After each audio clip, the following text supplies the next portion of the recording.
On this week's episode, we have some new products to pitch to you. We talk about bizarre events and burn our taste buds off. We have a morbid TNC news. And our review of Knives Out. All coming up on the Segway Podcast.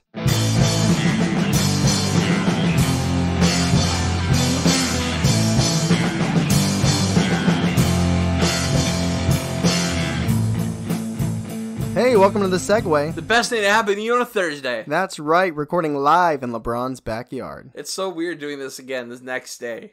Well, yeah, they don't know. But I'm fucking telling them. I guess we were transparent Yeah. in that podcast. Yeah. We went a little out of order. What's this the time. point of smoking shadows, really, Tyler? Smoking mirrors? Smoking shadows? Cloak and dagger, smoking mirrors. I smoke shadows in my downtime. That's why my voice is so raspy. Peter Pan's like, yo, give me a hit. So I just finished this final for my class. Last class of the semester, but I also feel like I'm dying. So What class was it? critical reading and writing. Critically. Were you critical enough? I don't think so. Did you read enough? I definitely read enough. Did you write enough? Yeah, I wrote enough, but I don't know if I was critical enough. Dude, you get married this week. Yeah. In 2 days from when this drops. That's crazy. That's crazy to think about. We're going to have our rehearsal when this happens. Yes. So while you guys are listening, well, not necessarily. Probably not in the morning. The day you are listening to this, we will be at the rehearsal dinner. Yeah. Eating and rehearsing. Probably the other way. Dining. Browns won this week. Woo! Go Browns! Yeah, I mean, we were supposed to win. It was Cincinnati. Haha, Parker. It's been a long time since I could say that. We were supposed to win. Was it by 1 point? No, it was by 8. Why does my Google keep telling me it's only by 1 point? It was 19-27. My Google's lying to me. Yeah, Google. Is that Cordana? I don't remember. Cortana. Whatever. No. I'll never. That's from Halo. You didn't know that? I didn't play Halo, so. Really? No. Oh my god. Have you ever played it? You never played it one time? It's been on the TV and the controller's been in my hand before, but I wouldn't call it playing it. I think we actually played each other one time, you, me, and Ethan, and we fought each other. Whatever. Yeah, it's not my bag. So it was just me and Ethan. You were just kind of running around. Yeah. It was. That was what we were playing when Hooligan ate that last piece of pizza. Believe it or not. So I got a personal advice. I know that's not the segment, but it's too short for it to be in that segment, and it happened today, and I want to share with you guys. I'm excited. I got nothing else for my intro, so this is okay. It's a little gift. This is my Christmas present to you guys. So I'm late, always. Period or. Oh, sorry. Yeah, I'm going to tell you off the air about that, Charlie. So this is something... I'm late. I've been working on not being late. So there are little things you can do to prepare to not be late. And a lot of people will pack lunches the night before. They will put out clothes the night before. So that way, if you wait until the last second to wake up, like a lot of people do, and you don't have a lot of time to think, the more you can do the night before... the better your morning's gonna go. This isn't novelty thinking. It is novelty thinking. This isn't new. I'm not telling you anything you've never heard before. But there's one aspect of it that I realized that I started doing, and it's been saving me time. If it's that critical second of I'm either gonna be 2 minutes late or 2 minutes early or right on time. So that tiny window. Untie your shoes when you get home. If you have slip-on shoes or you're 5 years old and you use Velcro. Either one, cool, or two, grow up. But if you, most adults have laces and there's no zipper or anything, I find that it saves me a couple minutes when I get home the night of or the night before, and you untie your shoes when you get home. So that way when you go to work in the morning or school or whatever you're going to, you don't have to untie them first, because the more anxious you are, the more you start missing the thread and it gets caught and there's a knot and you're messed up. If they're just untied shoes and you can just put your feet in, tie it with no untying, you will save yourself probably 11 minutes a week. That is a fair estimation of time, I think. Yeah, I would. Yeah. Mm-hmm. Yeah. If you work full time or go to school full time. Actually, sometimes I do untie one shoe and then I just kick the other one off. Okay. Well, then that'll save you 6 minutes. Yeah. 5.5 minutes. So that's my advice. Take it, however you guys will. You can make your life a lot better. That's all I'm saying. I'm trying to make your life better. All right, we are trying a new segment today. Really what we're doing is we're just trying to put off the jalapeños that we're about to eat and y'all are going to see. So this segment is, as you guys know, we don't have a sponsor. You guys don't pay. We don't get paid. We're doing this because it's fun and we love it. No sponsors. So what this segment is a fun way of trying to hone our craft. I'm trying to flex a little bit. You flexing? I'm trying to. We'll see how good I do. Okay. So we're gonna Oh, and let me be clear. We do not know what each other's list holds. We're gonna do 2 sponsorships each, and we're gonna shout it out at the other person and on their feet.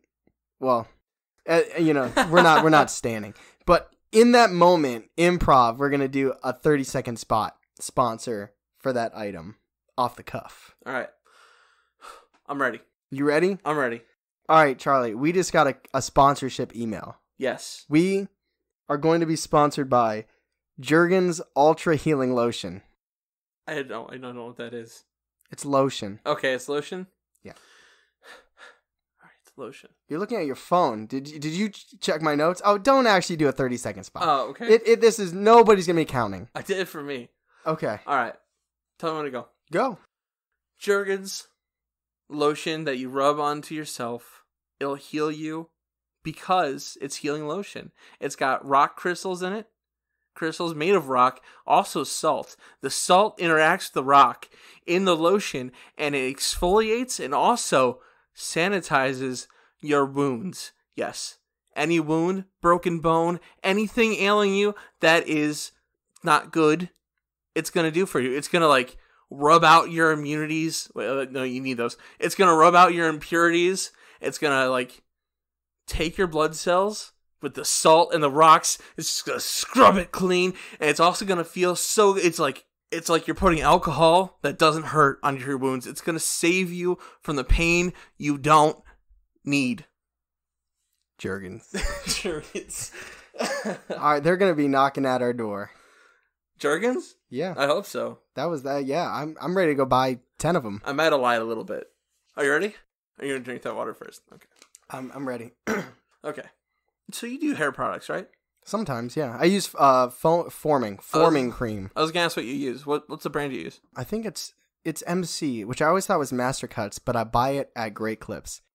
MC, Okay. And it's forming cream. Well, today you're going to stop using that shit. Okay. You're going to start using Old Spice men's forming clay. Forming clay? Yes.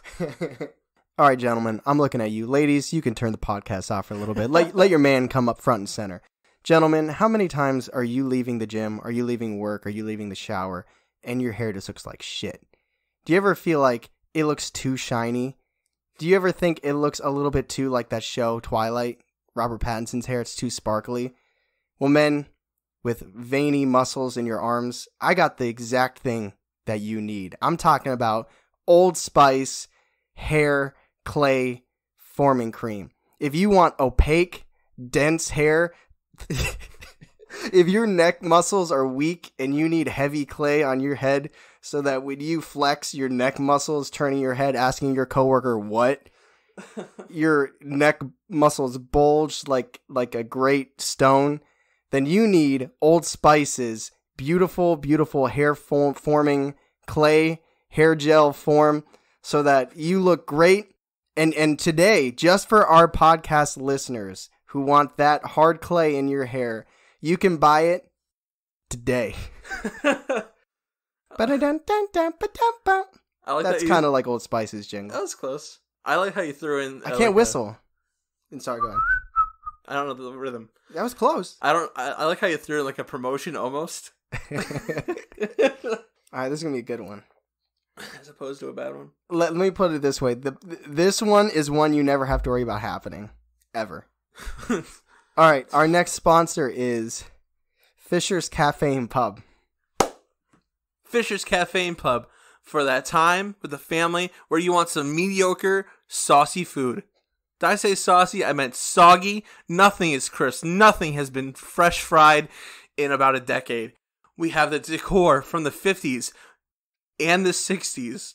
You want to watch that sports game, but with green wallpaper and a sad fisherman statue behind it? We got you covered. Drafts on draft.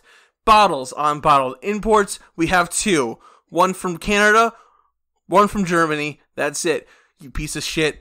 Come to where the fuck we are. I don't remember because it's that forgettable. Fisher's Cafe and Pub.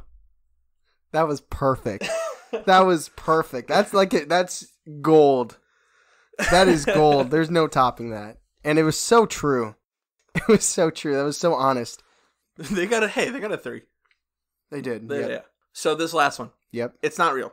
Perfect. All right. So you know the basketball people the Wilson. They make balls. Yeah, the basketball people. So specifically, their competitors, Bouncy Balls with a ZTM trademark. They want you to come up with an ad selling the bounciness of their balls and why it's better to play with them. Okay. What is it? Bouncy balls with a Z? Yeah. How often has this happened to you? You're cutting around. You're ready for your shot. You find yourself in the corner 3. You get the pass. It feels perfect in your hand. You are ready to drain that shot. But then, just as you're letting the basketball go, you realize your fingers aren't in the groove. How often has that happened to you with those Wilson balls? Wilson! We say goodbye. Thank you. Next, we got basketballs with a Z. Bouncy balls. Extra bounce. How much do you hate flat balls? There's no air in these balls. It is 100% cork. Straight cork making these balls bounce. And remember we were talking about the fingertip thing? Every ounce of this ball is a line. There's only lines on this ball. That means every time you touch the ball, your fingers are gently swifting into a tiny groove that is going to guarantee 4% better chance of you making that shot in, which is 4% better than your competition and 15% better than the Cavaliers. So the answer is bouncy balls with a Z. Extra cork, extra groove, extra awesome. I like that a lot. It was good. Thank you. That's high energy. So if any of those sponsors that exist and the ones that don't want to come at us, come at us. Warning. This segment may contain disturbing audio content. Listener discretion is advised.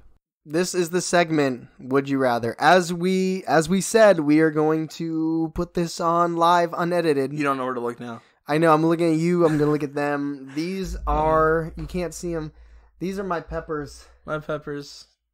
Yep. Pepper, we got pepper, 3 pepper. each. Oh, God. I wrote my Would You Rathers, so they're pretty quick. You know, they're really not going to want to hear us chewing on here. It's okay. I'll put it away. I think we should, so whoever's asking, the other person has to eat during that time. Okay. So you want to go first? Yeah. All right. I'll ask and you eat. That's what you're saying. Yeah, let's do it. All right. So this is the segment, Would You Rather? It's a big pepper. Take a bite. It's holiday time. It is holiday time, Charlie. Are you feeling festive? Better hurry the fuck up. Okay. So how do you want to celebrate the holiday spirit? Go! I gotta read. Would you rather A, put a Christmas tree in every single room?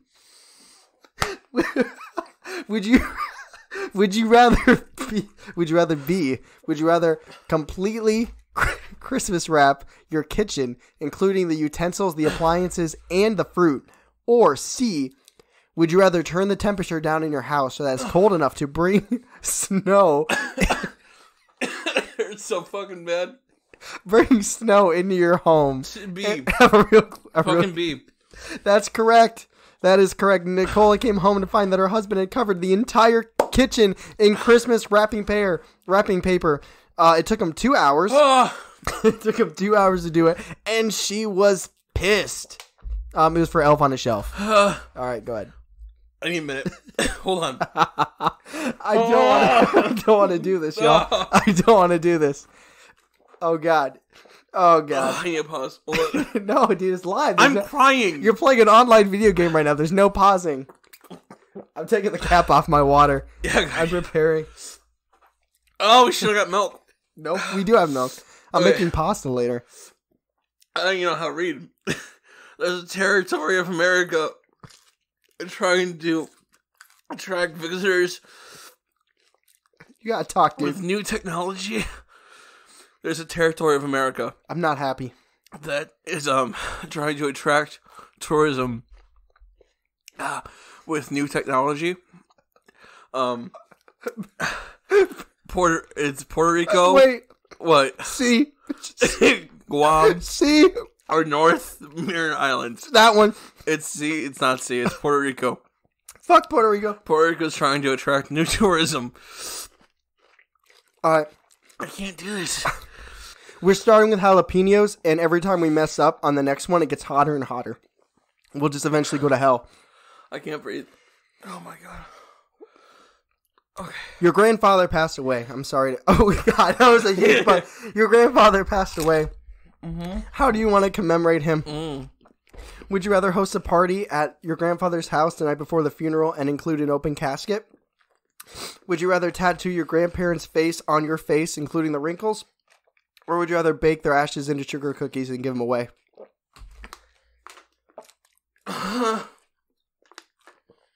Dude, that's not a pleasant noise for the audience. Sorry. See, cookies. That's correct.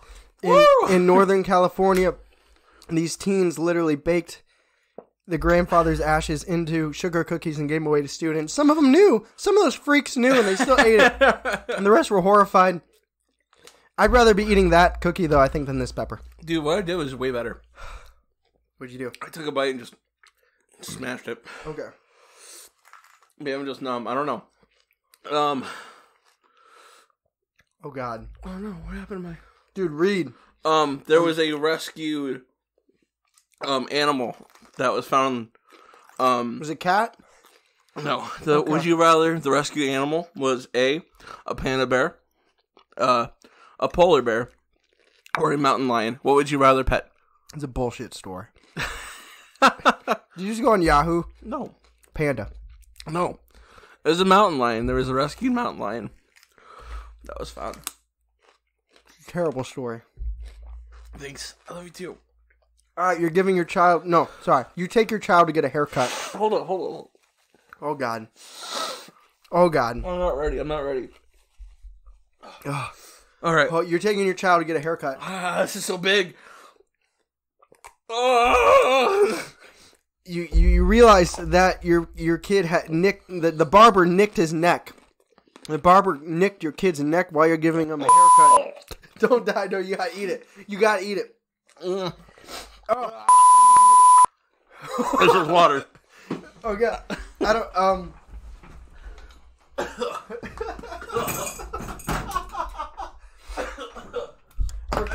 We're cutting the segment short.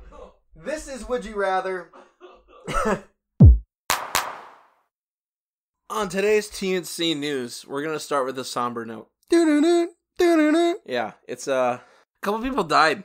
You always do this. I know. We already talked about this. We can't do a TN. You know what? You're the one that always suggests this segment. So I assume that you just chill out on the sidelines, just waiting, and then somebody dies, and you're like, you write it down in your little notepad, and you're like, Tyler, let's do the TNC news segment. Someone died. Yeah, that's not exactly how it happens, but I mean, the news report pops up, and I'm like, oh no, they died. We're gonna do a report on it. How can I benefit from their death? This poor kid, he was 21 years old. He just turned 21 on December 2nd. Have you heard his song, Lucid Dreams? You haven't said who it is yet. I'm getting there. Okay, well, you asked me if I heard his song yet. I just gave you the title of the song. I know who you're talking about. I don't know anything by this person. Juice WRLD, he did a song with Halsey, and he had his own single, and that's about all he's done, unfortunately. Well, I mean, look, he's probably got more that I'm unaware of. He has one song. One really famous song. He's on that Little Nas X. Is he? Well, in one song, I mean. Oh. Or any other one-hit wonder. That's really funny that you talked about him. He was on a song with Travis Scott. I don't know much. I know Sicko Mode. So, Juice WRLD he is gone. He had a seizure in an airport in Chicago. Yes. And now there's getting reports that he had some naughty things in his luggage. Which, obviously, I'm not passing blame, a little bit. But it's what happened. He had naughty things in his luggage? Yeah. Like narcotics and such. So, rip Juice WRLD. So, did you see anything about those TikToks, though? Where people were dancing? Yeah. No. I don't know if it was to his music or not. But there is a thing spreading on TikTok where people are, dancing... And then they fake a seizure for a second, and literally liquid comes out of their mouth, and it's I don't understand. I don't that's not Those are things that I don't get. Like, when I feel too old to understand certain things, that's what I'm talking about. Yeah. Not that I would want to. To get that? Yeah. No, that's just kind of fucked up, actually. Yeah. That was like when people were putting putting salt and ice on their skin and burning themselves. There was a trend that people were doing. Recently? Yeah, like in the last year or two. A friend of mine in high school showed me that trick, and I was like, that's pretty stupid. Dude, I think that was on TikTok. TikTok, man. Careful on the TikTok, y'all. TikTok is like the dark side of Vine. Two things are going to happen. One, you're going to die, or two, you're going to waste all your time that you might as well have died. Those are the only two things that happen with TikTok. So, my TMC news. OBJ. Odell Beckham Jr. Yes. What is going on? A lot, even when we win, obviously, a la the Mason Rudolph helmet incident, even when we win, there's negative drama. You can't just win a game and things are all good. So we beat Cincinnati. Let me tell you about some of the things that have been happening since we beat Cincinnati. A fan took a video of the entire Browns team huddling with Odell just on the sideline. Like, he's in the game, but he's just off the side and he's just not paying attention. Now, people say he might have already known the play, or, you know, he might be waiting for a cue. I never played wide receiver. I don't know. I'm just saying the optics aren't great. A report came out by Jay Glazer, who I believe works for Fox Sports, and said that during games, specifically in October, Odell was going up to other teams, other players, saying, come get me, you know, get me out of here, come get me. And it's like, I get it, you know, like, Cleveland's not great, but it's like when you hear that, it's just kind of like, ugh. And people are like, trade him. It's like, but we have him through 2022. So we don't need to be immediate like Kyrie and just give in to what his demands. I mean, we have him for 3 years. Then apparently he's been having a sports hernia this entire year. Do you know what that is? Sports hernia? Yeah. Is that when your sport gets a hernia? Yeah. Okay. Yeah, in your balls. Oh. No, not really. It's a soft tissue injury near your groin area. It's like your lower abdominal. It makes it really hard to twist, really hard to move quickly. Things you would need to do for a wide receiver. Apparently it happened in training camp. So everybody was saying Baker and OBJ just aren't on the same page. Well, they don't practice much because he's hurt. He's been hurt this whole time, which led Baker to call out the medical staff. So now he had to apologize to the medical staff. He didn't mean to. It's just all this mess. OBJ wanting out. He's hurt. He's been hurt the whole time. We don't know what he wants. Now we're going to try to appease him. We're going to throw some more interceptions. It's just a mess. I like him as a dude. He really hasn't complained that much, but there's just a lot of drama happening around OBJ. So I have two more stories. Do you want me to do the more uplifting one or the sad one? Do the sad. I want to end on a happy note. Okay. All right. So the star, the legend, Big Bird, and also Oscar the Grouch has died. I like how you gave Big Bird this huge thing, guy, then Oscar the Grouch, that fuck. Be happy. The man behind those puppets has passed away. That was one person? Yeah. He put all of his love in Big Bird. He did. Carl Spiney. Golden Carl. He was in his 80s. He was 85 when he died. So it's not like Juice WRLD where he died at 21. It's still sad. It's just more expected. And he lived in Connecticut. I guess he suffered from a disorder that gave him muscle spasms. So if Big Bird ever just started dancing. I think it was brought on by age, but yeah. See, I imagine that would be pretty bad. Arthritis would also be pretty bad for a puppeteer. Just stuck in a position. Yeah. Why are you frowning, Big Bird? But yeah, he died on Sunday. That's sad. I never watched Sesame Street growing up. That wasn't my thing. I think I liked it. I was all Nickelodeon, man. I don't remember it, but I think I liked it. Okay. We talked about this yesterday, so I know you don't know, but I'm going to act like we didn't talk about it. Okay. Did you hear about Brother Nature? No. Yeah, Brother Nature. Quick background for the people that don't know. He's big on Twitter. He might be big on other social media platforms. I know him from Twitter. He's like this dude that is super chill with animals. Like, he's like an activist for animals. Like, he'll go out and the animals respond so positively to him. Like, he'll walk out in his yard with his camera and all these deer and animals will come up and he'll just feed them, like, from his hand. And they, like, follow him around. There's this one deer, I think its name is Canella, who, like, that's the one he calls out to. And it's like, seasons will pass. Like, he'll talk to Canella in the summer, and then winter goes by, and then spring comes back out, and he'll call her, and, like, she'll come. Like, he literally is, like, he's, like, a pacifist, he's chill, he's good with animals. All of that to say, got his ass kicked at a pizza shop in Miami, or near Miami. And so here's, it's interesting. Let me put this down for Twitter. people get to the bottom of things in ways that other generations never could. Like if somebody got beat up and it wasn't like a personal story, like if my friend got beat up and I told you about them getting beat up, you would only know what I knew. And that, you know what I mean? Like, that's it. Or if something big happened, like if John F. Kennedy got beat up, you'd hear about it on the news. And it's their job to figure it out. Mm-hmm. But on Twitter, people put on their little private investigator hats and they figure it out. It's nuts. And it's people put together clues from different videos because you'll find different angles. So first it comes out, Brother Nature got his ass kicked. And you see a guy in a pizza shop beating him up. And Brother Nature is a pacifist, as far as I know and from what other people are saying. Literally was just like keeping his arms up, did not fight back, did not swing back. Dude was punching him, kicking him in the head, took 2 glasses of water, dumped it in his face. And then he cuts and he goes outside. And he's outside by his car and he's getting beat up by the same guy again. Not defending himself. So you have people coming at him and be like, bro, defend yourself, man. Like, I don't feel bad for you. And because he said he got jumped. So people are criticizing his terminology. Like, people are saying he got jumped. And I only saw one guy beating him up. It's like, oh, are you really going to diagnose? I mean, dude got beat up. And so people were defending Brother Nature. And then a video came out of Brother Nature, like, wanting a table.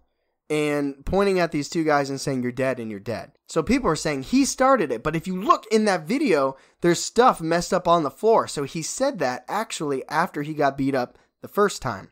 So it's a mess of this dude that is chill, good with animals, all about love, getting beat up. But then also this factor of people on social media trying to figure out exactly what happened and being able to. They found the guy.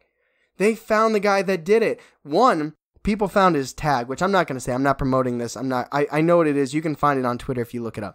So that's the first level of breaking into this. People found his tag, his Twitter tag. I don't know, is that called username? What is that? Handle. Yes. They found his handle.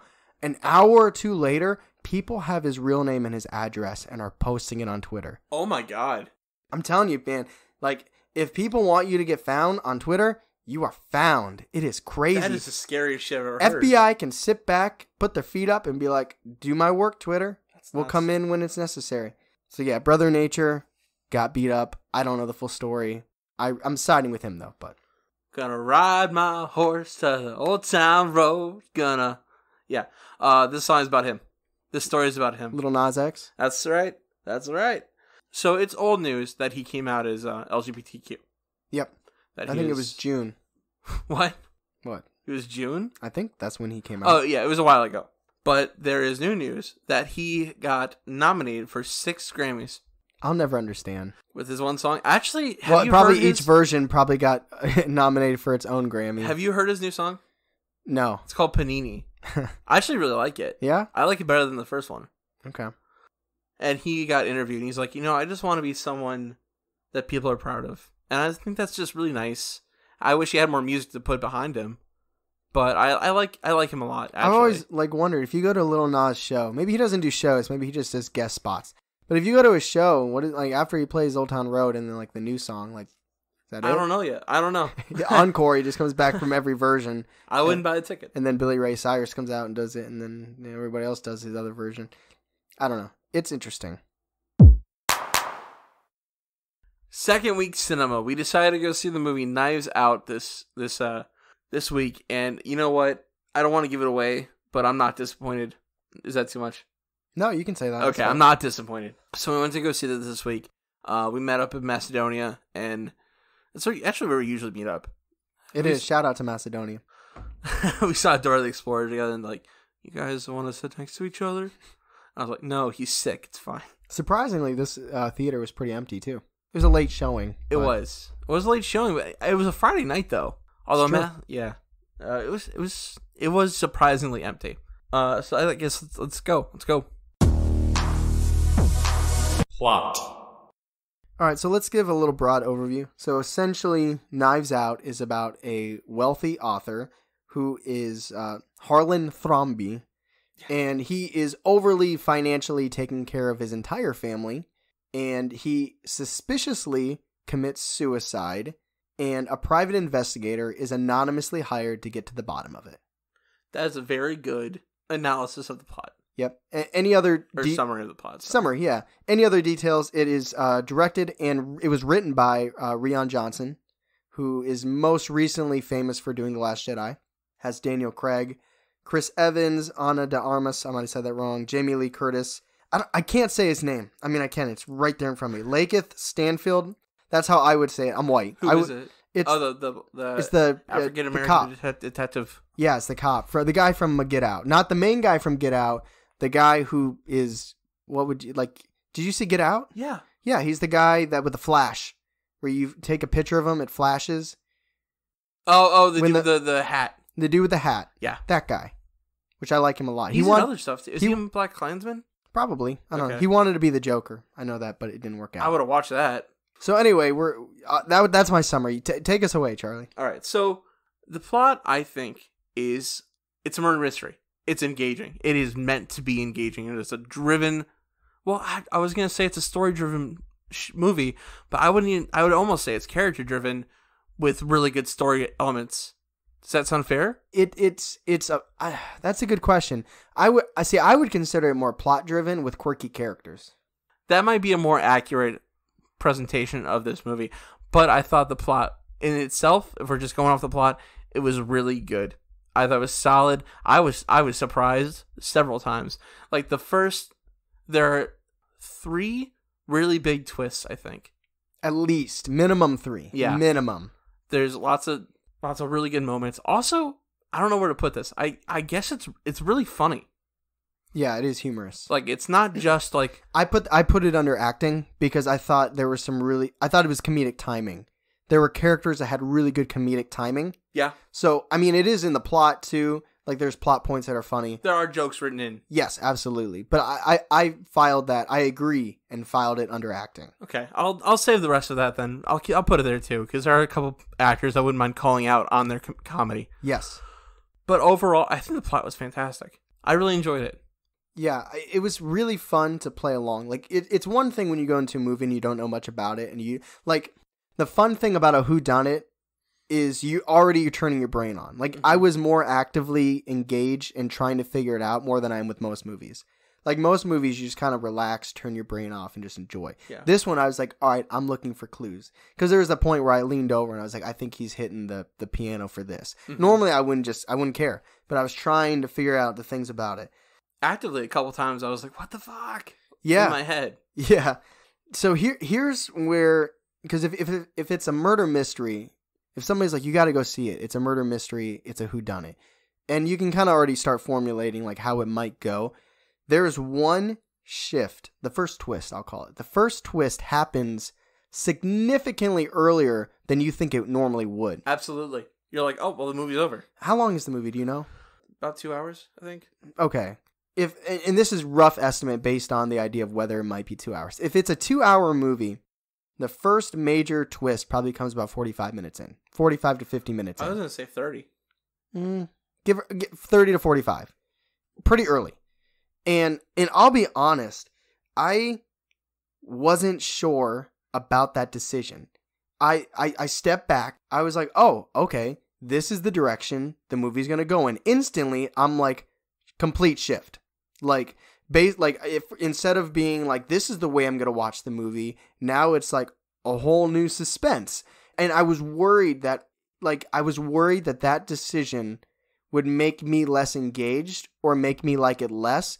But because of what we saw, I trusted the film, I trusted their decision, and it paid off. I absolutely agree with you. I had that same thought, but it totally paid off for what it did. Like, it pulled the jackpot. I think they won their bet.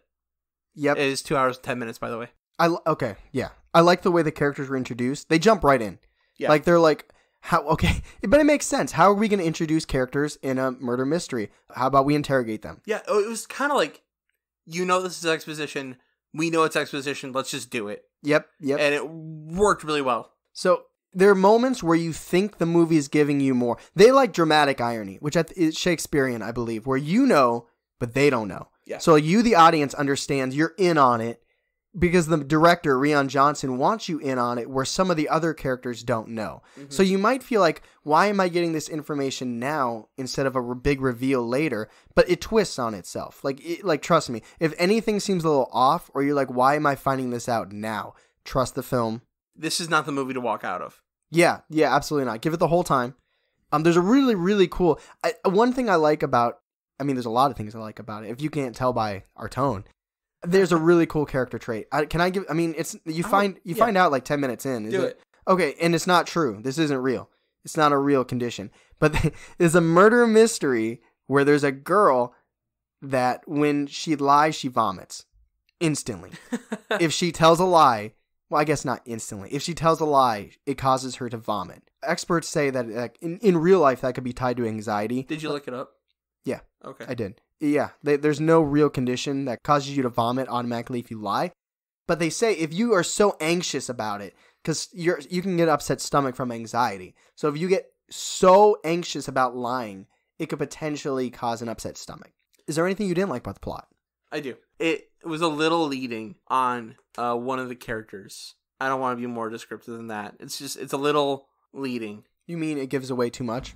Or it's too obvious? What do you mean by leading? It's a little obvious. So a surprise... I was still surprised, but when I got past my surprise, I was like, yeah, okay, that makes sense. Yeah, that's also good writing, though. But it makes sense. You weren't, like, blown away by that particular surprise. Yes. Without giving details, I'm just going to say this as a fact. There is a car chase, and I did not like the repercussion of the car chase. It felt like let's throw in this action sequence in there, and then it ends, and everybody is just kind of like... there was, like... I felt like this is going to change everything. Like I thought that car chase in the real world, like, raise the stakes more than it would have. Yeah, well, yeah, but in a way I didn't want it to. It's like because it lost it was so like blunt. It was a blunt move, and instead of being sneaky, it was blunt. A car chase, and then it just ends, and it's like, oh, did this happen because of this? Oh, it did. Okay, we're all good. I thought the stakes. The car chase I thought was going to raise the stakes of the movie. But I thought how they did it was executed really well. I didn't like it. I thought it was really funny. It could be cut for me, but okay. I mean, if that's my biggest complaint, that's exactly why I'm giving it a 5. I'm giving it a 5 as well. That is a score of 10 for plot. Pacing. So I thought that this was fun and engaging the entire time. But let me preface it with this because we already touched on it a little bit in plot. When the first major surprise twist happens, I became a little disengaged because it was like there's so many different ways. Like it's like when you set up for a story to go this way and there's just a major U-turn, or maybe not U-turn, but there's a big curve. That was like a K-turn, it's like you gotta go up. Yeah, and it completely shifted the way that you watch it's like you change a lens. It's like if you change a lens on the camera, like all of a sudden you're looking at it completely different. And immediately I didn't prefer it more than the way we originally were watching the film. It's kind of if you've seen the movie, you know what we're talking about. It makes sense. It might be a little confusing if you haven't. So it's the way I was watching the film from before that twist versus after. It changes, and I didn't initially like it more. I found myself a little disengaged, and I think because of that, because I wasn't on the edge of my seat, I felt that there was a major slow down in pace. From the scene that happens, it's like it's slowed down for me. I don't know how you felt, but it doesn't make it a bad movie because obviously it's not a bad movie, but like it picks back up. You start kind of getting used to that, and there's more twists along the way. And I will say the last 10 to 15 minutes of this movie is rapid fire twists. Like the payoff is 100% worth it for the ending. So. Pacing the beginning, I'm intrigued. It's smart. Their choices are smart. You're engaged. You want to figure it out. Shift happens. You're kind of like, oh, wow, didn't see that coming. Okay, I guess this is the way the movie's going to go. But then you start catching on. You get more and more twists. They lead you along. Rapid fire at the end. Like every 30 seconds, something's changing at the end of the movie. So it's a 2-hour movie. At parts, it feels like a 2-hour movie, but it didn't ruin it for me. It didn't detract from the story for me. I concur, honestly. So, like, I was like, it pulls you in so quickly with that interview scene. There's mystery with who characters are to begin with. Someone's not there immediately, and you're like, where's that one guy? How is he involved? And then you're right. And then it just pulls you in and you're sucked into it. And yeah, that twist happens. But for me, I was just like, where is this going to go? And then I was just lost in the movie. It was fast. Did it feel too fast? No. You were never... You checked your phone once. It rang. Really? Yeah. Okay. I thought you were maybe checking the time. Because I No. know during like Dora. No, my phone rang. That was the reason I checked it. Okay. Were there any moments that you felt it slowed down, or did it feel consistent the whole time for you? I feel like it slowed down because they showed it twice. But only because they showed it twice. Was that one scene with the two characters at the bar. Okay. I thought was the only moment. I think that was the only moment where it really slowed down, but that was just to show a specific thing. Okay, so you didn't feel like it slowed down, or you didn't get disengaged at all during the first major twist? No, Okay. no, I don't think so. I think it led me to a different direction, but I was still really engaged in it. Okay. All right, now you can give your score. I give it a 5. I give it a 4. Acting. This was a star-studded cast. Yes, it had that one guy, that other British guy, Oh my god. Chris Evans. So it had Chris Evans, Jamie Lee Curtis, and a bunch of British dudes. Yeah, man. Oh my god. So I thought the acting was really good because it had this star power that you knew was gonna present, and I think maybe there were miscasts, maybe a couple miscasts, but they were still really good in their role because they're good actors. What would lead you to believe there's a miscast? I told you when we saw the trailer for it what it was. I don't remember. I don't know. Is it a family member? Yeah.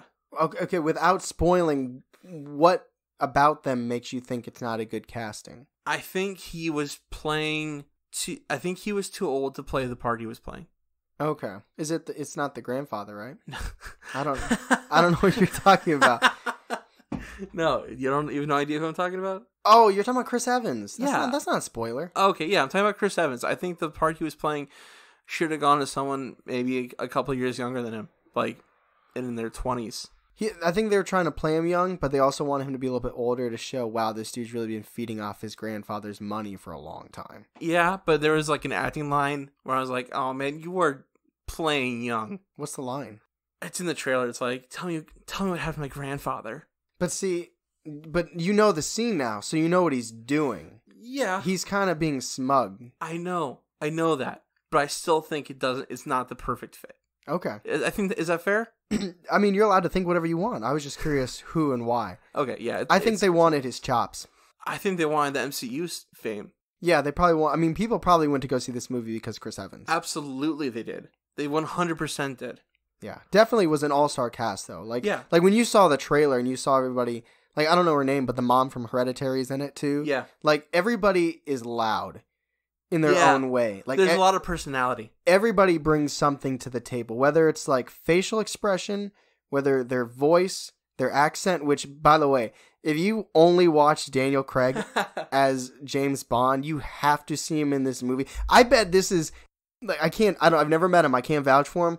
But I hope, like, 30 years from now, if he's being interviewed, and they're like, what was the most fun role you ever had? I hope he says this movie in this... I think he's going to say he liked this one a lot. Because he acted like he did, had fun. It looked like he had so much fun. I bet he was a blast to be around. I think both the cops had a lot of fun, too. Yeah, they did. What's his name? Lakeith Stanford or something like that. He was fantastic. He was. And the other guy was, like, the comedic timing putting in there. I mean, they were both funny. They were both, like...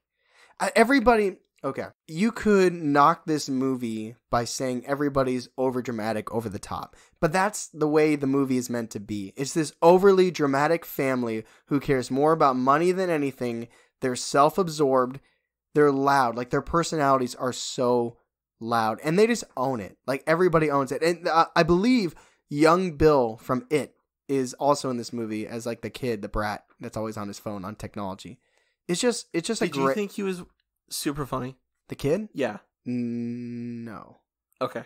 All right. Did you think he was super funny? I thought his timing was amazing. Okay. Not his lines, which is 4 lines, but I thought he was very funny. His timing.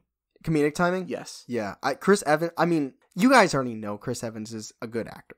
Yes. But his comedic timing in this movie is really good. And I think this is the funniest, and we already alluded to this is the funniest Daniel Craig's probably ever been and the most fun he has had being funny. Because he had some really funny moments. Yes. He also did the accent really well. And he was fun. He kept it up the whole time. Yeah. I didn't notice any slips. I was like, I know it's not. No, I can't think of the guy who I thought it was. He reminds me of the dude from House of Cards who's kind of got me too'd. Oh, I didn't watch it, but I know who you're talking about. He was Yeah. like the first one. Yeah. Yeah. He reminds me of him a little bit. And that's not a bad thing. Yeah. Well, it's not a great thing. He was an amazing actor. Yeah, I guess you can't. If you can separate the artist from the art. He reminds me of that kind of style of acting. It was still good. Yeah. I do have it written down here. Anna de Armas, the girl that played Marta. Yeah.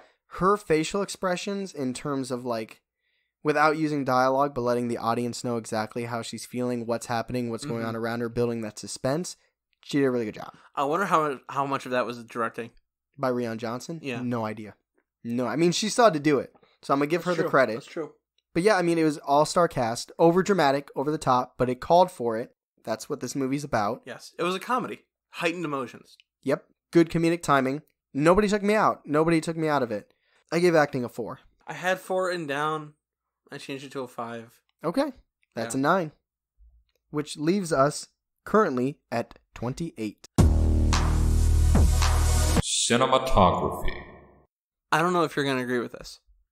I think there are some nice shots. Like the house with the dogs running and the lake behind it. I think that's very nice. Yep. It's visually pleasing. The house is stunning. But that's not really... That's set design. Exactly. It's not really stunning. Yeah. Yep. But I think there's no shot in this movie that really adds to it. Like, I think it's plot and character. Those are the main elements of this movie. It's not like The Hateful Eight where the beautiful opening shot. I think it was good. I think it was average. What was your favorite shot? Besides the... Well, I guess you kind of said the I told you already. Something I think that could have been done maybe to heighten the cinematography would be... there's a scene with a fire. And I think that scene with the fire... Like a structure fire. Mm-hmm. And I think that could have been done in a way with more grandiose. Grandiose? Grandiose. Thank you. Some grandiose to it. I think it could have been heightened more than it was with shots versus what actually happened. Does that make sense? Mm-hmm. What I'm saying? I think there's lots of moments like that where things could have been... Well, I don't know how much more heightened it could have been because the acting and plot really led it by the hand. I think, like I said, it was more driven by those things than the cinematography. The cinematography happened. It painted the picture, but really it wasn't filled until there was a plot there. It's like a storybook where the picture is like if you got 2 pages and then there's like a blotchy kind of background painting on the top right corner of the second page and the rest is just text. Yeah. Here is, from my experience watching this movie, this is the best scene that sticks out in my brain. There's a scene where this guy is running through a field and there's bombs going off as the title comes in and he runs through it and it says 1917. The best shot I saw was in a preview before the movie. Oh, is that what you're trying to say? I'm Okay. saying, yeah. Okay. I'm saying that I was like, that's... I'm on 100% the same page you are. I was like, does he know that's a different movie? Never was I taking out of the movie because of the cinematography. I'll be honest, I pay more attention to characters than set design. Like, if there's a beautiful scene with amazing background or really cool moments, like when Rose the Hat and Dr. Sleep is like flying, like everybody knows that. It smacks you in the face. I don't have an eye for background details. I'm like character, emotion, reaction. I pay more attention to people. There are cool moments in this. The piano dinging, the close-up, that's cool. The flashbacks are cool, but that's more, like you were saying, that's plot. I credit those moments more so to plot than I do the cinematography. The knife scene is cool. When there's that like circular knife moment, that's cool. And because like there's a moment where some character's sitting in front of it, and their Like head, how it's shot? Yeah. Okay. So I was going to say, that's almost set design. Yeah, it's shot cool. Also, I read that they did this. They specifically put lights to look like windows behind the camera so that, like with Jamie Lee Curtis's character, you would get a reflection of a window on her lens that wasn't there, but they wanted you to have the feeling like they were in this grand castle. So that is a cinematography choice of putting something that doesn't exist there just for the sake of a reflection on a lens. That's cool. And there's a part where a character's getting stalked by somebody, like they're intimidating them verbally, but they're showing the camera every step they take with the cane is like thump, thump. That's cool too. But the story is driven by both the plot and the characters. There's no scene. There's good atmosphere. Like the nighttime stuff is cool. You know, sneaking around is cool. The house, which we agree is set design, is awesome and beautiful. And there's really good moments like that. But there's no, in my opinion, scene that is shot where you're like, that's memorable. This movie is going to be remembered for that moment. I didn't see it. It's not like the Lord of the Rings where they're climbing the frozen mountain. You know what I mean? Like that's a when he makes the stuff come down, yeah, the crumble. Mm-hmm. Yeah, he's chanting in the distance. Yes, it's like you. Or like Sam carrying Frodo. I'm really on Lord of the Rings right now, but you know what I mean. Like there's no shot like that. Climbing Mount Doom. Mm-hmm. Okay, I will give it this credit though, because this is something I like in all aspects of all stories I either read or watch. I love callbacks. 1, I love callbacks. 2, I love lasting images. And this movie starts with imagery, and there's a beautiful, beautiful callback at the very end of the movie, and it ends with that image, and I think that's just perfectly well done. Do you know what I'm talking about? Yes, I do. That's really well done. Now, but how much, I mean, it's not like the shot, you know what I mean? Like, it is the shot, but it's not like the way it's crafted is genius. It's more the idea of what they're doing, like the symbolism. That's genius. I would say that's more plot and character. Everything, man. Everything's plot. This is a plot-driven, character-quirky movie. It's super good, though. Yep. And the cinematography will never take you out. That being said, I give it a 3. I give it a 3 as well. That is 6, which puts us at 34, leading in to the final category. Dialogue. This one took me a long time to think of because I was like, not really. Like, there wasn't that much with the dialogue. But then I started thinking about it more and more, and I started comparing it to the previous movies we watched. And it makes sense because these are really quirky characters. They are larger than life. They are loud. And when you think about, like, Daniel Craig's, like, his accent and like throwing up and stuff when you're anxious and lie, and it's just like they're okay. So I'm like, the characters have their quirks, they're unique, but do they say things that are unique? And I say they do. Absolutely. I approach this with the same kind of thought that you did. There are 3 moments. Do I have 3? Yeah, I have 3. I got 4. Okay, well, I have 3. Okay, here are if we're talking dialogue, if we're talking things that are said, we'll bounce back and forth. So that way, if I don't take all yours, you don't take all mine. Okay. But I gotta say, this was the first time I think I chuckled in the movie. But it's nice when a character says something that perfectly encapsulates what you were thinking. It's almost like they read your mind. I mean, it's not improv. So although I think I'm getting ahead of myself because I think this line was improv, and I want to know what you think. Okay. If you guys heard Daniel Craig's accent, I can't do it. I probably, if I took my time, I could, but I didn't, so I can't. It's Southern, but it's like very unique Southern. And Chris Evans' character says, "Okay, CSI KFC." That was so good. I think it was improv. You think so? I don't think that Rian Johnson knew exactly. How much can you pinpoint an accent? Unless his direct comment and direction to Daniel Craig was like, Southern accent sound like Colonel Sanders. If that was his initial direction, then yeah, it was put in there, it was planted. But I think my guess, if I had to guess, I would say Daniel Craig was playing with accents. He picked that one. That was his choice. They did the scene so many times. Chris Evans is funny. He probably just said it. That might not be the take that we saw, but I bet he just said it or somebody on set said it, and they're like, yeah, use that. My guess is it was not written in the original draft. It was really good. I that was a great line. That CSI KFC. They do it again, too. They say it again later, but it's funny the first time. Okay, because you like bust out laughing. Oh, because that's exactly how I felt. I'm like, this dude sounds like Colonel Sanders. And then he said it, and I was like, we're on the same page. It's a good feeling. The thing I had written down, the thing I wrote down is used a lot. It's a red dime, which I've heard the expression not a red penny, But I was like, red dime. I was like, is that because they have more money than I do? Maybe. I don't know. It's not the expression I was used to hearing, so it stood out to me. Okay. What were they talking? I remember hearing it. What does red penny mean? Like not worthless? Like what does that mean? Not a red penny. Like I think it refers to the copper color of a penny, and just I'm not going to give you a penny. But it's a red penny. Does that mean less worthy than a copper penny? What does the red mean? If somebody says not a red penny, like what are they trying? If somebody uses that phrase, 'cause I'm not familiar. I like I said, I think they're trying to use not copper as I don't know. I think I'm making stuff up. I don't know what it actually means. Okay, It's just an expression I've heard before. but I don't even remember how they're using red dime. He said, "I'm not going to give you a red dime." Maybe it's like because they're rich. It's like a knock on that. Like I think instead so. of a penny, we're talking dimes. That's what I was thinking. Okay. This is really subtle. He said it multiple times, but the police officer kept saying weak sauce. And it was it didn't feel right, but I enjoyed it. Like it didn't seem like something he would say.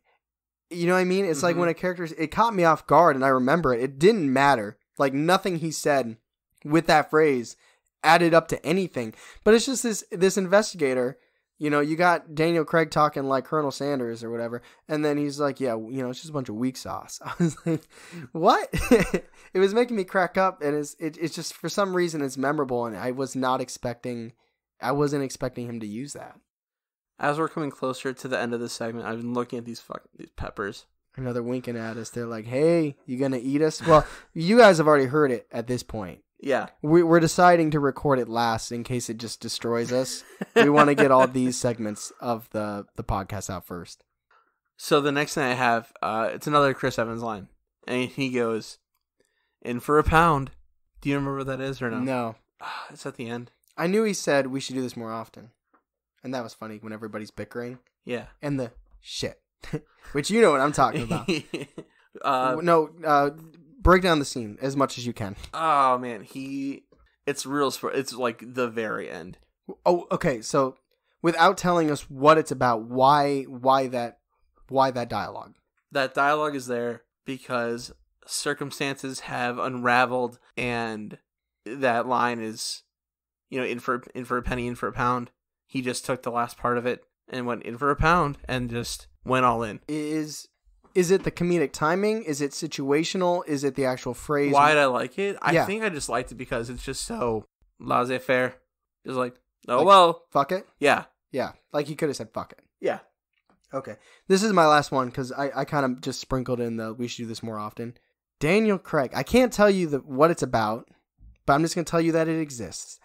Daniel Craig goes on a fantastic monologue. I'll call it soliloquy because it was beautiful. A soliloquy? About donuts. Oh, okay. He talks about donuts, donut holes, and not understanding what the donut hole is, but he knows it's there, and he believes that he has a donut hole that is fitting in there, but within that donut hole is actually a donut with another hole. You can see the joy. You can see the you can see the revelation in his face. You could also see it in other people's too, listening to it, which is like, what? It's just fantastic. Yeah. And there's a moment he's singing with headphones in too. That's pretty good too. I really just think he had a blast with this movie. Yeah. I had a blast with the movie. So that was my last dialogue quote. I gave it a 5. I gave it a 4. Okay. I thought it was really good, but yeah. That is a score of 43. So that is a score of 43, which puts Knives Out in Michael Jordan. You had a good time with the movie, though. Oh my god, yeah. It was a great time. This and Rambo, I had such good times at. Yeah, it's just a fun movie. Like, go see this movie. Go see it. If anything we said deterred you from it, ignore it. Erase it from your mind. Ignore it. Just go see it. It's a good time. It's such a good time. It's really deep, and it's fun. If you get discouraged by the first twist, don't.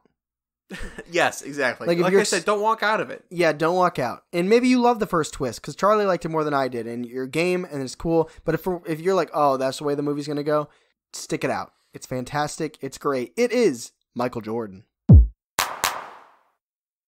So that was Second Week Cinema. I really enjoyed myself. Tyler, did you like it? This podcast or the movie? The movie. Trick question. I liked both. I loved both. Oh, okay. So I like Second Week Cinema, and Here's the thing. We're debating on whether we need to have some variety in our lives. And we were debating on how we want to, like, adjust, manipulate our formula. We were considering replacing second week cinema with Second week scene. second week scene. So, Technically less variety. you go ahead and explain it. Oh, you pimped me. I did a little bit. Okay, so we have a lot of pillars. Like, we talk about movies, we talk about music sometimes, we talk about food, we interview local people, we do conspiracies, and it's kind of that fear that if somebody likes our restaurant reviews, they might hate our movie reviews, not care about our interviews, and maybe be interested in our paraformal.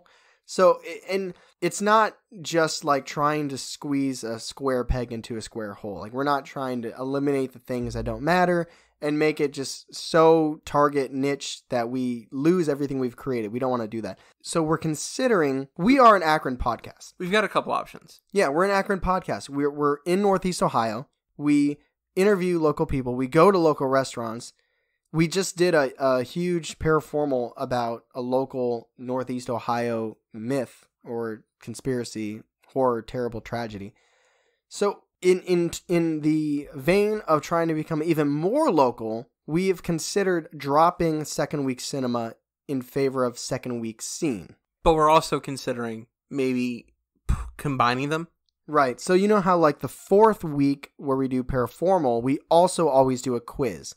So if we were to do that, or the first week, we always do first week food, and we always include a high five list that you guys rank. If we decide to keep this current structure and just add second week scene, then it would be every second week we do a movie review and we talk about something happening local in the community. So the way second week scene would work would be, there's two parts to it. The first part is talking about an event we did last week, or an event that we went to in the Northeast Ohio area that already happened.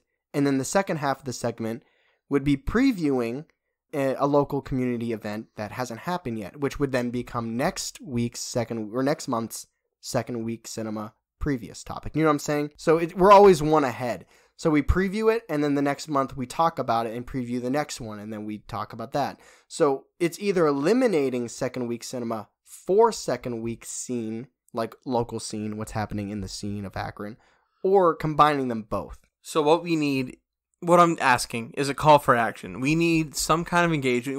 We want to know if you like the show and you want to have some kind of impact. Please write us an email, write us a Facebook, just some kind of input on what you think you want to hear from us. If you would be bothered by us cutting second week cinema, let us know.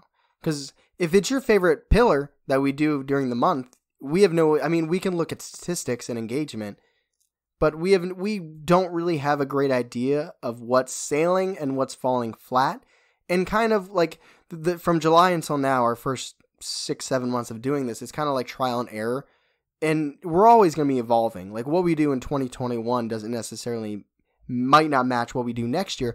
But since this is kind of the end of the year, the end of the decade, we want to head into 2020 with a clear vision of how we want to go about things.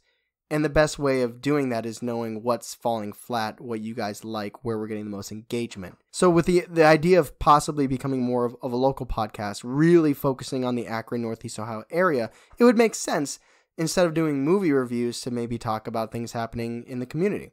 So if you guys like the idea of us doing both, eliminating it, saying, fuck the community, we only want to hear movie reviews, let us know. Let us know what you guys like. And maybe if you guys want to be like, hey, I know you guys were talking about eliminating second week cinema. I really don't like your restaurant reviews. Or I really like your paraformal, conspiracy talks. Any type of engagement, knowing what you guys are liking, what you guys aren't liking. The best way for us to mold it to get better is by hearing what you guys think. So 5 stars if you haven't already. Review, please. Subscribe. Anyway, Tyler, that's your line. Thank you guys for listening. As always, this is The Segue. The best thing to happen to you on a Thursday.